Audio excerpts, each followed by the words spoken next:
جو آج سے سینکڑوں سال پہلے تھے، آج بھی وہی ہے، اس میں کوئی تبدیلی نہیں ہے. آج بھی مطلب یہ کہ آپ دیہی علاقوں میں چلے جائیے، شہری علاقوں میں تو مطلب لوگوں میں تبدیلی آتی رہتی ہے، دیہی علاقوں میں چلے جائیے آپ کو وہی لباس نظر آئے گا تقریباً جو آج سے 4000 2500 سال پہلے تھا. آج بھی وہی گدھا گاڑی آپ کو بیل گاڑی نظر آئے گی جو موج دوڑوں میں رکھی ہوئی ہے. آج بھی وہی بیل گاڑی آپ کو روڈوں پہ چلتی ہوئی یا سڑکوں پہ نظر آئے گی. آج کل زیورات کے بھی جو چاندی کے زیورات ہمارے یہاں بنائے جاتے ہیں بالکل وہی ہیں جو آج سے 2500 4 سال پہ کھدائی کے دوران موج دوڑوں سے برآمد ہوئے ہیں، وہی آج بھی پہنتے ہیں. اسی طرح وہاں مطلب یہ کہ جو بھی میوزک سے متعلق جو بھی چیزیں مطلب یہ کہ موج دوڑوں سے یا جدید جگہ سے ملی ہیں، آج بھی مطلب یہ کہ اسی طریقے سے وہی مطلب یہ کہ یک تارا ایک ہوتا ہے خاص، اور اس کو بجانا واقعی مطلب یہ کہ بڑا مشکل ہوتا ہے کیونکہ ایک تار کے اوپر جو ہے وہ مطلب ساز کو بجانا. لیکن آج بھی آپ یہاں دیکھیں کہ یہاں کے مطلب یہ کہ صوفی قسم کے لوگ ہیں یا فقیر منش جو لوگ ہیں وہ مطلب اسی ایک تارے پر جو ہے وہ بجاتے ہیں. اس کے ساتھ ایک اور ہے چپڑی کہلاتی ہے. چپڑی ہوتی ہے لکڑی کے 2 تختے چھوٹے چھوٹے سے جو ہاتھ میں آ جائیں، 6 انچ کے تقریباً ہوتے ہیں. اس کو مطلب یہ کہ ہاتھ میں لے کر اس میں گھنگرو بندھے ہوتے ہیں، اس کو ہاتھ میں لے کر کے اس یک تارے پر اور چپڑی پر جو ہے وہ اتنی زبردست دھنیں بجا لیتے ہیں. دوسری مطلب یہاں جو ہے وہ ہے جس طرح شہنائی ہوتی ہے اسی طریقے سے یہاں پر مطلب ایک دوسرا میوزک شہنائی کے ٹائپ کا جو عام طور پر یہاں پر شادیوں میں یا خوشی کے موقع پر جو ہے وہ بجایا جاتا ہے. اور ہو جمالو جو یہاں کا مشہور رقص ہے وہ اس میں جو ہے وہ شہنائی وغیرہ کا اور ڈھول کا وہ ہوتا ہے کمبینیشن جس کے اوپر مطلب یہ کہ وہ ہو جمالو رقص ہوتا ہے.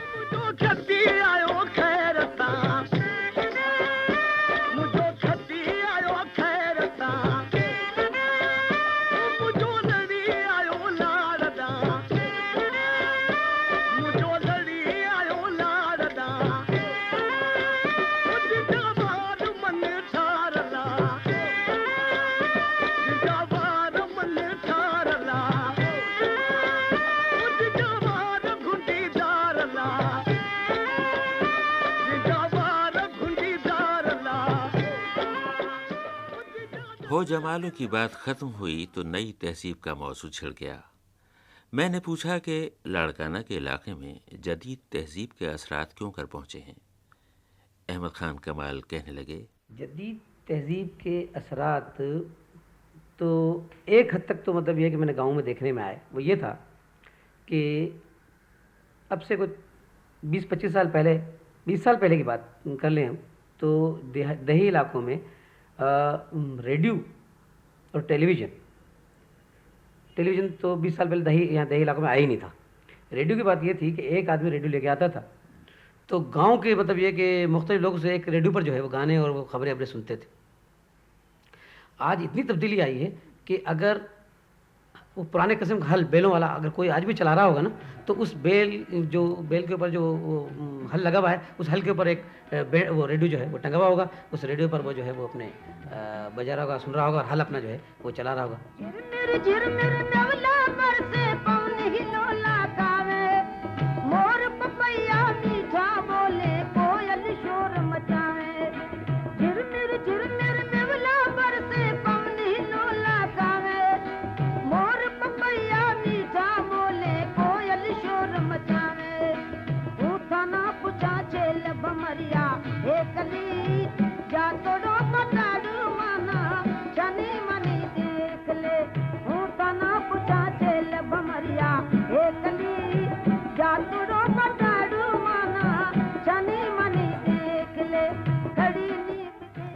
مگر نئی تہذیب جہاں بھی گئی اپنی خوبیاں اور خرابیاں اکٹھا لے کر گئی.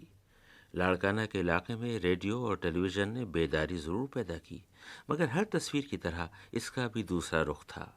میں نے احمد کمال سے پوچھا کہ کیا اس علاقے میں VCR بھی پہنچا ہے. جی ہاں VCR پہنچا ہے اور VCR نے بھی مطلب یہ کہ بڑی پیدا کی ہے اویکنیس لوگوں میں. لیکن اس کے برعکس یہاں خاص طور پر VCR میرے خیال کے مطابق جہاں پڑھے لکھے لوگ ہوں وہاں تو کچھ سود مند ثابت ہو سکتا ہے لیکن یہاں دیہی علاقوں میں جو VCR آیا تو اس نے بڑا مطلب یہ کہ وہ کیا. آج اس کا انداز اس طریقے سے لگا لیں کہ ہمارے مطلب یہ کہ یہاں جو ڈاکو ہیں, ڈکیت جو ہیں, آج کل بالکل اسی پیٹرن پہ یہاں ڈاکے ڈال رہے ہیں جو ہم مطلب یہ کہ VCR میں انڈین فلموں میں آج سے 10 سال پہلے دیکھتے تھے. 10 سال پہلے یہاں ڈاکو نہیں تھے, لیکن بالکل اسی پیٹرن پہ وہ ڈاکے ڈالتے ہیں, اسی پیٹرن پہ اغوا کرتے ہیں جو وہ مطلب یہ کہ VCR میں ہم دیکھتے آئے تھے.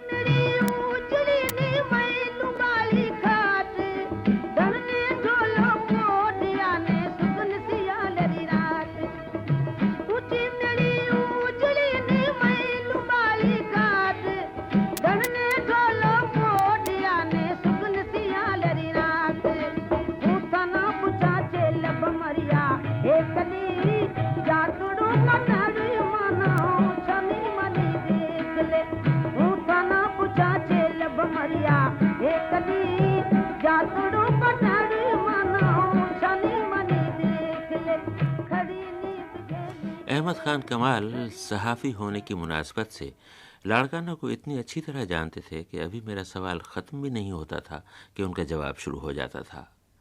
میں نے آخر میں ان سے پوچھا کہ یہ بتائیے آپ کے اس شہر, اس ضلع اور اس علاقے کے لوگ کیسے ہیں؟ لاڑکانہ کے لوگ, کیونکہ میں نے لاڑکانہ کو ہوش سنبھالنے سے اب تک میں نے مطلب یہ کہ دیکھا ہے, اس وقت 40-42 سال عمر ہے, تو اب تک میں نے دیکھا ہے لاڑکانہ کے لوگ بڑے اچھے اور بڑے مطلب یہ کہ مہمان نواز. ایک بات ان میں خاص طور پر ہے کہ کیونکہ یہ پولیٹیکل علاقہ رہا ہے تو ہر مطلب یہ کہ یہاں آدمی کے ذہن میں ایک پولیٹکس اور ایک پولیٹکس کے ساتھ ساتھ, کیونکہ پولیٹکس کے ساتھ پیار بھی ہوتی ہے, وہ پیار والی چیز بھی ہے جسے ہم پیار بھی کہہ سکتے ہیں, تو وہ جو ہے وہ بھی ہے ان کے درمیان موجود ہے. اگر کوئی شخص لاڑکانہ کے کسی آدمی سے, کسی گروپ سے, کسی سے بھی برادری سے وہ ملے گا تو اگر اس نے مطلب یہ کہ اچھے لفظوں میں اس کو مطلب یہ کہ کیا, اس سے اچھا بیہیویئر رہا, تو اس کے برعکس وہ جو اس کے اپنے متعدل طور پر دیں گے, جواب میں جو کچھ دیں گے وہ اس سے بہت بہتر ہوگا.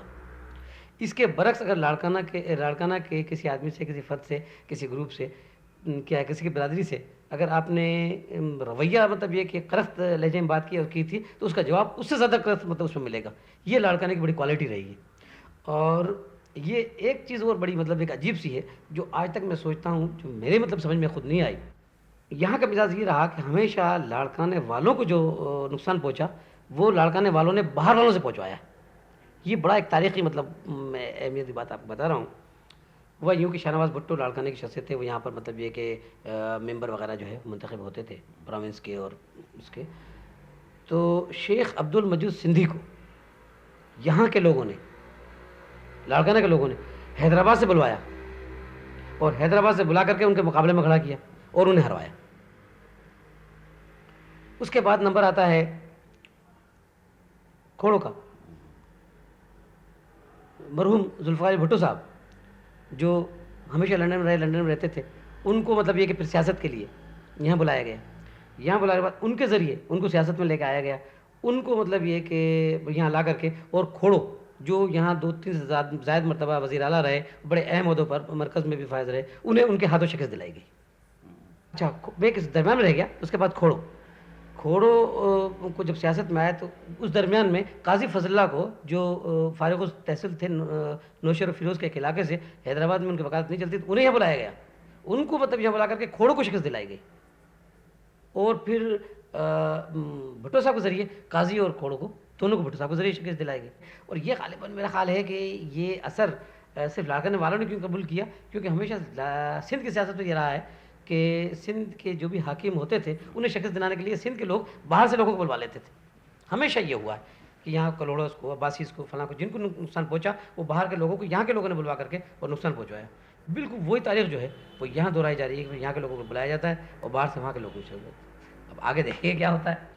اور آگے یہ ہوا کہ ہماری اس ملاقات کے کچھ عرصے بعد ایک روز احمد خان کمال نے ایک اخباری کانفرنس میں شرکت کی, جس کے بعد وہ ایک دوسرے صحافی کے ہمراہ کانفرنس کی خبر بھیجنے کے لیے شہر کے تار گھر جا رہے تھے کہ دن دہاڑے سب کی نظروں کے سامنے کچھ لوگوں نے ان پر گولیاں برسائیں. خون میں لت پت وہ دونوں وہیں گرے اور مر گئے.